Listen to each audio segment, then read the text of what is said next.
YouTube, this is Shirley426, and today we have the review of the P-Bandai exclusive, or P-Bandai exclusive, Master Grade Zaku Cannon Eon Graden's custom version. So this is one of those mobile suits that are meant for a specific pilot. Most of the time we usually see a lot of these variants or versions in Zaku 2 format, but this time this is one of the few cases, or maybe the only case, that we're seeing it in the Zaku Cannon format. Because up to this point we have the retail version of the Master Grade Zaku Cannon. Now, the second one should be the one that we saw in Gundam Unicorn that was used by the sleeves, and then third would be this version. So I believe there's only one specific pilot custom version for the Zaku Cannon up to this point. If I'm wrong, please let me know. So as I mentioned, this is the Eon Graden's custom version. Personally, I don't really know this pilot himself, but the main reason I bought this is because this is my first time trying the Master Grade Zaku Cannon. I really wanted to try the Zaku Cannon for a while in Master Grade format, but every time I would go to the shop and try to get it, it would be sold out. So I was getting sick and tired of that aspect, so I just decided to, when this was announced, I just got the P-Bandai version, because if I pre-order it, there's no reason for me to not have a Zaku Cannon at that point. Alright, so there are some parts I would like to mention. Number one, some of you guys were asking me on Facebook whether or not this was based on the Zaku 2.0. Yes, this is actually based on the Zaku 2.0 inner frame, so obviously there's a lot of good articulation on this kit. Number two, this is my first time trying out the Zaku Cannon itself, so there won't be any comparisons.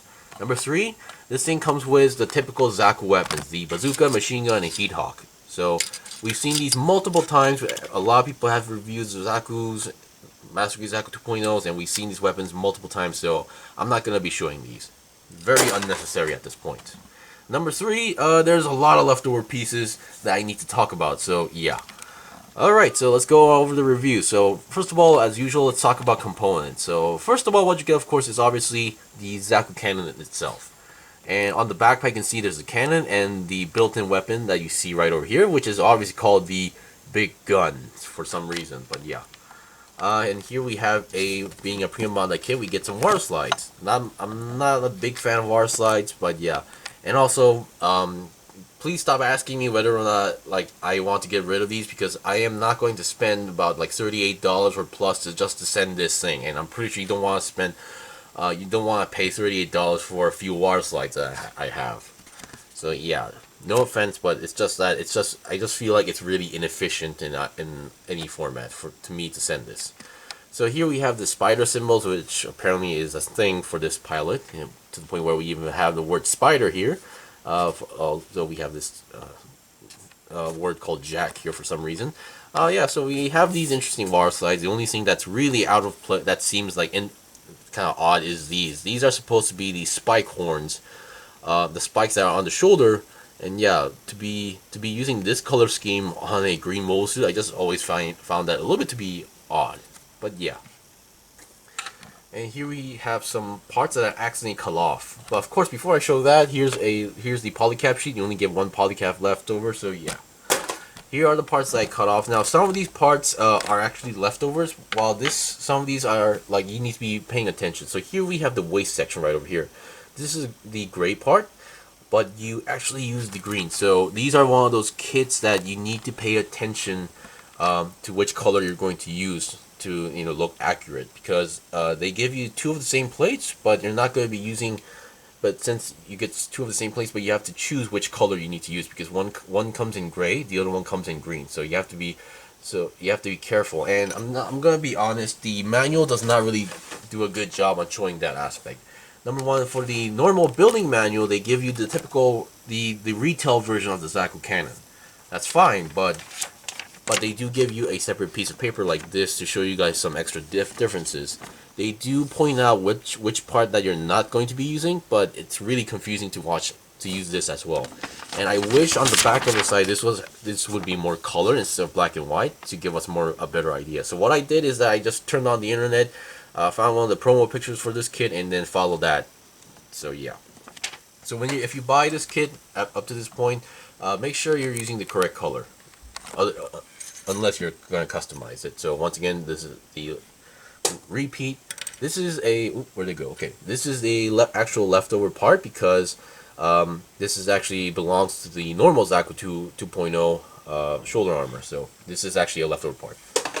This is, I believe, the head section, the inner frame head section for a normal Zaku 2.0. So the Zaku Cannon actually has a different design. So this one's actually a leftover piece. This one, yeah, this is actually the piece that goes onto the side swivel area, but they only give you one of these because you're supposed to use the green version, and the green one they give you two, but for some reason the gray one they only give you one. So leftover piece. This is the shoulder armor connecting part for the Zaku 2.0 as far as I know. So once again, leftover piece. Here we have the chest section parts, which is actually related to the cockpit because the kit itself actually uses the green ones. So you have the gray ones that's leftovers, and actually because of this, I actually had to take the kit apart to fit these parts in. So yeah. And that's not it. When I mean a lot of leftover parts, I mean a lot of leftover parts. I'm going to move the kit a little bit to the side. And here we have all the leftover parts on their plates, other than the ones I just showed you. So let's go with the basics. Here we have the, I believe this is the K plate. Yeah, the K plate. We get green and gray. So this, once again, this is the side area, but you only get one set. So obviously you're not going to be using this. The green one provides both sections. And then here we have the antenna. For those who don't know, we have a green and a gray one. But if you buy the Zaku Cannon, I'm not sure if this is included in the retail version, but you either use that single antenna or the one you see right over here, which is the double antenna. As you can see, this is, I believe, supposed to be mentioned as a, once again, well, kind of like a commander type. But yeah, I believe in other terms they call it the rabbit ears. Other than that, we have all these cables, but there's no leftovers for the gray ones, so obviously you're going to be using, so you use the gray ones, but they do provide you the green ones as well. So yeah, if you want to have the green cables, be my guest, or pipes. Okay, here we have the L plate. Once again, I believe this should be a double plate. Yep, we have two L plates, one green, one gray. So for the green ones, we use most of them. The only parts that we don't use are the lower feet sections, because I believe they use gray on those. And then here we have a pilot. We have a pilot figurine and a standing version, which means we also get them in the same color in gray. I actually used the gray one to put inside the kit, so no big deal. And we have the standing one. So we have the feet. That's pretty much it. On this section, we have all the other parts. We have the gray shoulder armor for the spike armor. Here we have the arms, feet, spikes. So yeah, all the good stuff. So if you want to actually have like a full gray versions on the arms or the shoulders, be my guest. And then here we have this. These are actually more leftover parts because these belong to the Zaku 2.0 as far as I know. So these are the arm parts. Yeah. And this, I believe, should be the L plate. No, this is the B plate. So the B plate, I think this is the way. Yeah, we get once again two colors. For the green versions, we don't use these parts because we use the gray sections right over here. So obviously leftover part. Here we have the shoulder shield section right over here. So this is the green version, but of course we actually use the gray version on the kit. So once again, leftover part. But if you want to have a fully green shield, be my guest. This part, I kind of forgot what this is, but we don't actually use it as far as I know. And here we have the gray section. So if you want to have a fully gray shield, once again, it's possible. We get all the front, the back skirt, side skirt, armor parts right over here. So yeah, if you want to have a fully, even I believe this is the antenna for the rabbit ear. So if you want to have a gray version, be my guest. And I think, I'm not 100% sure, I might need to recheck, but it might be possible to make a gray head version. Or part of it, so yeah. And here we have, let's see, this is the F plate, which there's not many parts because I believe this belongs to the Zaku 2.0. Here we have the inner frame for the head for the Zaku 2.0. This part, I'm not really sure what it is, so I'm gonna skip that. And here we have some parts for the legs, I believe. So here we have some parts for the legs. Here we have the inner part of the shield. Here are these vents that goes onto the chest area. Here we have these thrusters that goes on the back of the legs. These are the knee armors. Actually, that's a double knee armor. So this is the outer knee armor, and then these two should be the inside part. And here we have the front skirt in gray format, and these round parts that goes onto the legs, front skirt, the ankle armor part. This is the waist section. These are the inner parts that goes inside the armor in the legs. So yeah, so this is the part that goes into the head. So you might be able to make a or partially, because I don't think we get the green versions of the outer armor parts for the head. So yeah, as you can see, the leftover parts you can actually make. If you're not a big fan of the entire green thing, I guess you can make a more gray version. Of course, you can't make it entirely gray because you don't actually get the parts to make the legs entirely gray. So that's just one aspect. Alright, so now let's go on to the articulation. So as I just mentioned, this is based on the Zaku 2.0, meaning that we have the crank system or gear system where if you move the head to the side, the mono eye follows. And the mono eye is behind a clear visor, and the mono eye itself is supposed to be a clear piece. But for mine, I decided to colors it red using a red Gundam marker because they tell you to apply a water slide on top of a clear piece, which is not ideal for me. But yeah, other than that, it can go up that much and then down that much, and I don't think it can go 360, but only about 90 degrees or less than 90 degrees because of the gear system. Alright, so before we go to the lower section, let's go to the backpack. The backpack is very interesting. I mean, there's no thrusters going on, obviously, meaning that this is meant for ground combat usage. No thrusters, and here we have some nice details going on, which I believe these are supposed to be like smoke grenades. And then here we have the cannon. Unlike the gym cannon, the cannon for the Zaku Cannon cannot move side to side. I mean, it looks like it's kind of wobbling to the side, but it's not supposed to be like that. And if you look closely enough, you can see some extra details inside the cannon to show the shells inside here. If you look at the back, you can also reveal some of them, because I believe it should be going up to the down section right over here. And yeah, and these guns are built on the backpack are called the big guns, as I mentioned. We have a moving handle right over here. They don't actually go inside, but a great range of movement. And then you can actually pop out the ammo clip if you want to do so, and reveal some extra shells going on there, or ammo. I'm going to take off the backpack, which is actually possible. So this is how the backpack works. There's a lot of stuff going on here.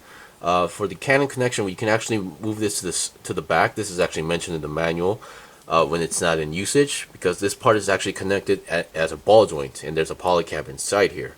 And yeah, now this is not meant for this, but you can actually fold this section up like that. And I guess you can do it like this if you want to do so to store it in. Yeah, so this actually does help out a lot in terms of, you know, storing and moving. So I'm just gonna do this. Oh, that was close. So, but of course the tricky part is that you can do it on one side, but you cannot do it for the other side. So once again, this thing is not really mentioned. This aspect is not really mentioned in the manual. So just be careful when you're doing this, because the ball joints here can be one of those parts that can break easily if you're not careful. And on being a Zaku 2.0 base, we have this gimmick where you can swap the position of the pilot seat. So you can open this section up and then flip this up to reveal the pilot inside, and if you want to change the position, you just need to do this. I'm still not sure what's the main point of this part. Okay, so slide that down and we'll close it up. I'll put the backpack after I show the articulation. So here we have the arm articulation. Each arm left and right are the exact same build as far as I know. So the only difference is obviously the shoulder armor and the armor connector right over here. So the shoulder armor connector moves pretty well. It can move a lot. Same goes for the other side. Of course, this side is a little bit more stiffer, but it works. And then the main connection, how this works, is that they're not actually on pegs, but the main connection on the arms are actually ball joints. So that's one interesting thing I've noticed. So 360 twist on the arm is possible. The arms can go 90 degrees to the side and have a nice 360 twist, and we have a nice double jointed bend. Hand-wise, it's your typical 2.0 Zaku 2.0 hands, where each finger is individually articulated, and we have a hold and peg system going on here. And the shoulder articulation is you can go forward and backward, not only on the arms, but you can actually pull out and to go out even more. So that's a good range of movement. The body movement, we do have kind of an ab crunch as well, and 360 on the body is impossible because of these cables. These cables are actually plastic on the inside, so don't try to force to move it or bend it. You're gonna break it. And here we have the side skirt, front skirt. Front skirts are on ball joints, but they're kind of stiff, and back skirt is right over here. But It does move, but if you actually have the backpack on, you're not going to get much movement because the backpack actually hinders that aspect. So I'm going to attach the backpack. The backpack actually, connects pretty easily, so that's a pretty good that's a good plus. So the back skirt is going to get hindered, and we do have a bazooka storing section, but once again, because of the weapon, or if you don't like the weapon, you can always just pull it out like that. So it's really up to you. There's a lot of options for this kit. And then here we have the typical 360 side swivel going on here. You can go to the front up 90 degrees, and then 90 degrees to the back should be almost be possible, but the armors are actually colliding with each other. And then we have a nice double jointed bend going on here. The cables that are on the legs are actually springs, so this part you don't need to worry of breaking anything. Now the only issue that I have with this kit is the feet. The feet has your typical articulation, but it has less articulation actually, because the armor here is actually colliding the range of movement here, so which makes it really tricky to balance the kit on certain for certain poses. So that's one thing. And yeah, that's pretty much it for the base kit. So once again, there's not much to demonstrate since I took out the typical weapons here. So the way how these works is that you just plug them in, and then you can just reposition them anywhere you want, and then just get the arms to hold the handle. Now for this one, it's just a matter of making the hand look natural on the handle, because sometimes depending on the position of the arm or the weapon, this may get really weird time to time. So as you can see, I'm kind of struggling with the fingers, but yeah. But once again, if you have them in your desired position, and there you go, you have them holding the big guns, because these things do not actually utilize the hold and peg system, so you don't really need to struggle to get the hands tightly attached to the handles. And that's pretty much it for the review. I mean, other than the shoulder cannon can move up and down a lot. So yeah, I would suggest this to those who are a big fan of the Zaku variants, or who are collecting each Zaku's, or especially the Ace Pilot versions. I mean, in general, I would suggest this kit because it also provides you a good amount of leftover parts. So if you're a big fan of customizing kits, or if you want to make your own color version, this is definitely a good start. Of course, the only downside would be balancing the kit, because as you can see, because of the lack of range on the back section of the feet, it is tricky to kind of balance the kit. But either way, I would suggest this kit for those who are interested. Anyways, thank you for watching the review. This was the review of the P-Bandai exclusive Master Grade Zaku Cannon Eon Graden's custom version. If you guys got any questions or requests, leave a comment below. I still have more stuff to buy and build and make reviews out, so please stay tuned. Until then, see you guys next time.